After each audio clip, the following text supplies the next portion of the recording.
సప్తగిరి ప్రసాద్ గారు చెప్పినట్టుగానే ఇప్పుడు ఎన్డీఏ కూటమి 3 పక్షాలు కూర్చొని ఒక కమిటీ కాన్స్టిట్యూట్ చేసుకొని చెంచలగూడ కానీ చర్లపల్లి కానీ లేదు అంటే రాజమండ్రి కానీ విశాఖపట్నం నెల్లూరులో ఎక్కడో దగ్గర ఒక స్థలం నిర్ణయించి, ఎందుకంటే అక్కడ దగ్గరలోనే ఉన్నాయి సెంట్రల్ జైళ్ళు, అక్కడ ఏనుగు అంబారీతోటి ఊరేగించి ఆ అంబారీతోటి ఆ ఊరేగింపుగా డైరెక్ట్గా జైల్లోకి తీసుకెళ్ళిపోవాలి. ఇక ప్రజాధన లూటీకర్త స్వాహాకర్త అని చెప్పని ఒక బిరుదిచ్చి శాల్వాలు కప్పి గండపెండేరాలు దొడిగి ఆ ఏనుగు అంబారీ ఊరేగింపుతోటే జైల్లోకి తీసుకెళ్ళిపోవచ్చు. సృష్టికర్త.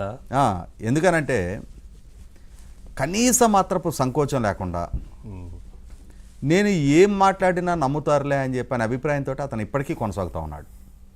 2024 అసెంబ్లీ ఎన్నికలకు ముందు ఇదే విధంగా ప్రజలను మభ్యపెట్టే ప్రయత్నం చేశాడు. ప్రజలు మభ్యపడటానికి మేము సిద్ధంగా లేవనేది ఒక స్పష్టతతో అలా ఒక నిర్ణయం వెలువరించారు.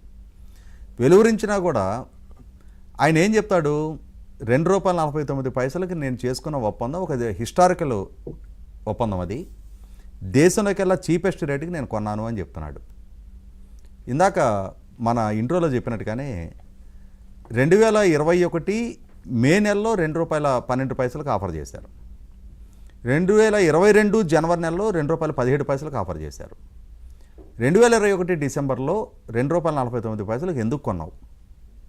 తర్వాత నిన్న అతని ప్రెస్ మీట్లో ఇంకొక మభ్యపెట్టే వ్యవహారం ఏం చెప్పాడు అని అంటే, గుజరాత్ రాష్ట్రానికి ₹1.99 ఎలా ఇచ్చారు అని అంటే దానికి ఏం చెప్తున్నాడు అతను, గుజరాత్ డెజర్ట్ ఏరియా, కచ్చి అక్కడ ఎడారి ప్రాంతం ఉంది కాబట్టి వాళ్ళకి తక్కువకు దక్కింది అని అన్నాడు. ఇప్పుడు వాళ్ళు గుజరాత్ స్వయంగా తయారు చేసుకుంటుంటే వాళ్ళకి తక్కువ ఉత్పాదక రేటుకి వాళ్ళకి ముట్టింది అంటే అర్థం ఉంది. ఇక్కడ గుజరాత్ రాజస్థాన్ నుంచి అదాని ప్లాంట్ నుంచే కొనుగోలు చేస్తుంది. గుజరాత్ కూడా కొనుగోలుదారుడే, ఇక్కడ గుజరాత్ ఉత్పత్తిదారుడు కాదు. అంటే దాన్ని మభ్యపెట్టే ప్రయత్నం చేస్తూ ఉన్నాడు. రాజస్థాన్ అండ్ గుజరాత్లో డెజర్ట్స్ ఉన్నాయి కాబట్టి, అక్కడ కచ్చి ప్రాంతంలో ఎడారి ప్రాంతం కాబట్టి వాళ్ళకి మనకన్నా తక్కువ ఖరీదుకి ఉత్పాదన జరుగుతుంది అని అంటున్నాడు. ఇక్కడ జరిగింది ఏంటి, అదే గుజరాత్ అదే సెకీ ద్వారా అదే అదానికి సంబంధించిన పవర్ ప్లాంట్ నుంచి కొనుగోలు చేసింది. మనకి రాజస్థాన్ నుంచి గుజరాత్కి ఇతను చెప్తున్న inter state transmission cost wave అయింది అనుకున్నా కూడా ట్రాన్స్మిషన్ లాసెస్ కన్సిడర్ చేస్తే ఆంధ్రప్రదేశ్ రాష్ట్రానికి 2000 కిలోమీటర్లు సరఫరా చేయడంలో జరిగే ట్రాన్స్మిషన్ లాసెస్తో కంపేర్ చేస్తే రాజస్థాన్ ఆనుకొని గుజరాత్ ఉంటుంది, వాళ్ళకి ట్రాన్స్మిషన్ లాసెస్ చాలా తక్కువ. అయినా సరే వాళ్ళకి ₹1.99 ఇచ్చారు. మనం అధికంగా నష్టం భరించాల్సిన పరిస్థితుల్లో మనకి ₹2.49. ఏ రకంగా హేతుబద్ధం, ఏ రకంగా సమర్థనీయం అది? ఇంకొకటి ఏంటి, అతను ఈరోజు ఏం చెప్తున్నాడు, inter state transmission cost wave అయింది అని అంటున్నాడు. మినహాయిస్తారు కానీ వేవ్ అయింది అనేది డాక్యుమెంట్ ఎవిడెన్స్ ఉందా? ఎందుకనంటే ఈ ఒప్పందం జరిగిన రోజు నాటి energy secretary Nagulapalli Srikanth network charges పడతాయి అని చెప్పాడు. వాస్తవంగా ఇప్పుడు నిపుణుల అంచనా కూడా ఒక్కొక్క యూనిట్కి 80 పైసల వరకు ట్రాన్స్మిషన్ కాస్ట్ భరించాల్సి ఉంది అని చెప్తున్నారు. అంటే ₹3.29. దీంట్లో నుంచి ట్రాన్స్మిషన్ లాసెస్ ఇంకా క్వాంటిఫై చేయకుండానే, ట్రాన్స్మిషన్ లాసెస్ కూడా క్వాంటిఫై చేస్తే ఖచ్చితంగా ₹5 దాటుతుంది. మరి ఏ విధంగా సమర్థించుకుంటాడు?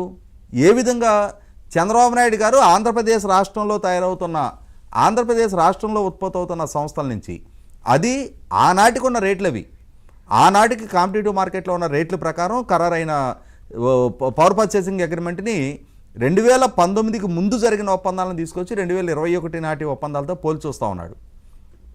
మనం ఒక విషయం గుర్తు చేసుకోవాలి, ఇక్కడ మొబైల్ నెట్వర్క్ బిగిన్ అయిన రోజుల్లో ఇన్కమింగ్ కాల్కి నిమిషానికి ₹14 ఛార్జ్ ఉండేది.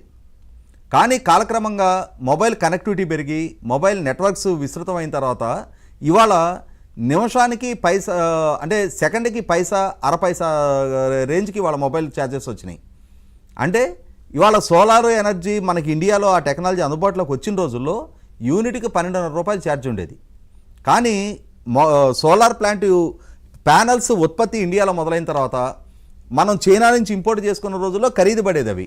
వాటి స్థాయి నుంచి మనం ఇండియాలోనే ఉత్పత్తి మొదలుపెట్టి సోలార్ ప్యానల్ ఉత్పాదక ఖర్చు తగ్గిపోయిన తర్వాత సోలార్ పవర్ ఉత్పాదక ఖర్చు కూడా తగ్గిపోయింది. సోలార్ పవర్లో అతి ఖరీదైనది సోలార్ ప్యానల్స్ ఎస్టాబ్లిష్మెంటే. ఎప్పుడైతే వాటి ఖరీదు తగ్గిపోయిందో యూనిట్ కాస్ట్ కూడా తగ్గిపోయింది. అంటే ఎక్కువగా సోలార్ ప్యానల్స్ అందుబాటులోకి వచ్చి విస్తృతంగా సోలార్ ప్లాంట్ల ఎస్టాబ్లిష్మెంట్ బిగిన్ అయిన తర్వాత ఆ ప్రొడక్షన్ కాస్ట్ తగ్గిపోయింది. ఆ తగ్గిన తర్వాత చేసుకున్న ఒప్పందం ఇది. ఆనాడు ₹2.49 పోల్చి చూస్తే ఇప్పుడు కొత్తగా వచ్చే యూనిట్స్ ఇంకా తక్కువ ధరకు ఇవ్వగలుగుతాయి. కాబట్టి వాళ్ళ ఎప్పుడు రేటు అప్పుడే. నీకు 2019కి ముందున్న రేటు ఆ రోజున్న కాంపిటేటివ్ మార్కెట్లతో పోల్చి చూసుకోవాలి. ఆ రోజు మిగిలిన రాష్ట్రాల్లో చేసుకున్న పవర్ పర్చేసింగ్ అగ్రిమెంట్ల కన్నా అధిక రేటుకి చంద్రబాబు నాయుడు గారు చేసుకొని ఉంటే అది ఆక్షేపణీయం. కానీ ఆ రోజు జరిగిన ఒప్పందంతో 2021 డిసెంబర్లో జరిగిన, అంటే ఆల్మోస్ట్ 2022 ఇయర్ ఎండింగ్ ఆఫ్ 2021 ఆనాటి ఒప్పందంతో పోల్చి చూసి సమర్థించుకునే ప్రయత్నం చేస్తూ ఉన్నాడు. 100% ఇది ఆక్షేపణీయం. పైగా నాకు ఏదైనా అవార్డు ఇవ్వాలి, నన్ను పొగిడారు కదా. 5 సంవత్సరాల పాటు మీ సొంత మీడియాలో, మీ సోషల్ మీడియాలో మీ వ్యూహకర్తలు, మీరు పెంచి పోషించుకున్న సలహాదారులు బ్రహ్మాండం భజగోవిందం అని చెప్పని పొగిడారు మిమ్మల్ని. మీరు కూడా ఇది మన చరిత్ర అని చెప్పని మీరు పెట్టిన ప్రతి బహిరంగ సభల్లో మీరు ప్రతిపక్షాలని విమర్శించారు, మిమ్మల్ని మీరు పొగుడుకుంటూ వచ్చారు. నేను డీబీటీ ద్వారా ఇన్ని లక్షల కోట్ల రూపాయలు ప్రజలకు పంపిణీ చేశా, ఈ సంక్షేమ పథకాలను అమలుపరిచా, ఆ సంక్షేమాన్ని అమలుపరిచా అని చెప్పని. కానీ జగన్మోహన్ రెడ్డి గారిని మాత్రం తప్పనిసరిగా సన్మానించాల్సిన ప్రత్యేకతలు కొన్ని ఆయనకు ఉన్నాయి. ఆయనకు మాత్రమే సాధ్యమైన, ఆయన మాత్రమే సృష్టించుకున్న ఘన చరిత్ర కొంత ఉంది. దేశంలో ఏ రాష్ట్రానికి లేకపోయినా ఆంధ్రప్రదేశ్ రాష్ట్రానికి 3 రాజధానులు ప్రతిపాదించాడు, 5 ఉప ముఖ్యమంత్రులను పెట్టాడు. దేశంలో మరే రాష్ట్రానికి లేదు ఈ ఘనత. 45 మంది సలహాదారులను నియామకం చేసుకున్నాడు. ఆ 45 మంది ఇచ్చిన సలహాలు ఏంటి అనేది ఇప్పటికీ అతిగతి లేదు. అలాగే దేశంలో ప్రధానమంత్రికి కూడా లేనంత పటిష్టమైన 986 మందితోటి ఆయనకు ఒక భద్రతా వ్యవస్థను ఏర్పాటు చేసుకున్నాడు. ఆయన సొంత మీడియా సంస్థలకి 100 కోట్ల రూపాయల ప్రభుత్వ ధనంతో అంటే యాడ్ రెవెన్యూ కట్టబెట్టుకున్నాడు. ఆయన సొంత సరస్వతి పవర్ అండ్ ఇండస్ట్రీస్కి ఆయనే స్వయంగా క్యాబినెట్లో కూర్చొని లీజ్ అగ్రిమెంట్లు ఖరారు చేసుకున్నాడు. మన హేమంత్ సోరెన్ అరెస్ట్ అయ్యాడు. ఎందుకు? ఆయన ముఖ్యమంత్రిగా ఉండి ఆయన క్యాబినెట్ ద్వారా ఆయన సొంత కంపెనీలకు మైన్స్ కేటాయించుకున్నాడు అని చెప్పని హేమంత్ సోరెన్ అరెస్ట్ చేశారు. హేమంత్ సోరెన్ కంటే ముందు జగన్మోహన్ రెడ్డి చేశాడు. సరస్వతి పవర్ అండ్ ఇండస్ట్రీస్కి తాను ముఖ్యమంత్రిగా ఉండి గత ప్రభుత్వం రద్దు చేసిన లీజ్ అగ్రిమెంట్ని తానే పునరుద్ధరించుకొని 30 సంవత్సరాల లీజ్ పీరియడ్ని 50 సంవత్సరాలకు తాను మార్చుకున్నాడు. హేమంత్ సోరెన్ అరెస్ట్ చేసిన ప్రాతిపదికగా జగన్మోహన్ రెడ్డిని అరెస్ట్ చేయాలి. అలాగే వాళ్ళ సొంత చెల్లెల్ని, తోడబుట్టిన చెల్లెల్ని తన సొంత సోషల్ మీడియా చేత అమనాభూతులు తిట్టించిన ఏకైక ముఖ్యమంత్రి జగన్మోహన్ రెడ్డి. ఇప్పుడు నిన్న ప్రియాంక గాంధీ గారు వాయనాడులో గెలిచి పార్లమెంట్కి వెళ్తుంటే అక్కడ అన్న రాహుల్ గాంధీ గారు ఎంత సంబరపడ్డాడు. దగ్గరుండి ఆయనే స్వయంగా ఫోటో తీసి పార్లమెంట్లోకి స్వాగత సత్కారాలతో తీసుకెళ్లాడు కదా.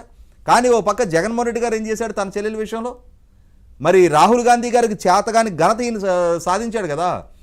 కుటుంబ సంబంధాలు నడపడంలో కానీ, మానవ సంబంధాలు నడపడంలో కానీ, రాష్ట్రాన్ని పరిపాలించిన పాలనా దక్షత పరంగా కానీ, రాష్ట్రానికి 3 రాజధానులు ఏర్పాటు చేసేసి ఆ 3 రాజధానులతోటి వలసలేని ఉపాధి కల్పించేశాడు ఈయన.